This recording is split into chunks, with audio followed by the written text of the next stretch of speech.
Ce PC est meilleur qu'un Mac Studio et vous ne connaissez même pas la marque. Après plusieurs PC portables plutôt convaincants, Framework se lance sur un mini PC fixe avec toujours la même promesse, des perfs de champion pour une machine presque entièrement démontable et modulable. Alors je le répète tout de suite, il s'agit ici d'un mini PC donc comparable à un Mac mini ou un Mac Studio mais pas forcément à un vrai PC fixe sur lequel vous allez pouvoir vraiment tout changer si vous le souhaitez.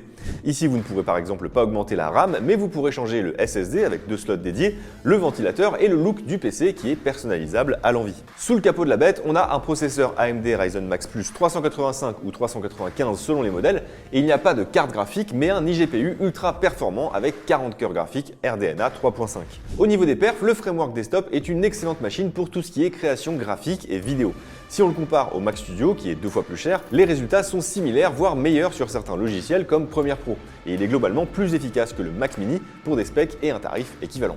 Côté gaming, les mesures sont comparables à un PC fixe sous RTX 4060, ce qui est loin d'être ridicule, même s'il faudra faire une croix sur le ray tracing et plutôt jouer en 1080p voire en 1440p si on veut le pousser dans ses retranchements. D'ailleurs, sur ce genre de machine, on conseillera plutôt de passer sur une distribution Linux comme Basit si vous voulez jouer avec, mais vous pourrez aussi y installer Windows et ça en 2 temps 3 mouvements, quel que soit le système d'exploitation choisi.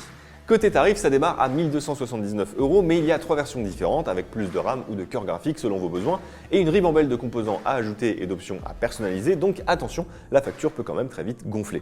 En tout cas, nous, il nous plaît ce Framework Desktop parce qu'il amène un peu de concurrence au mini PC Apple qui était jusque-là un peu seul sur leur segment. Et vous en pensez quoi ?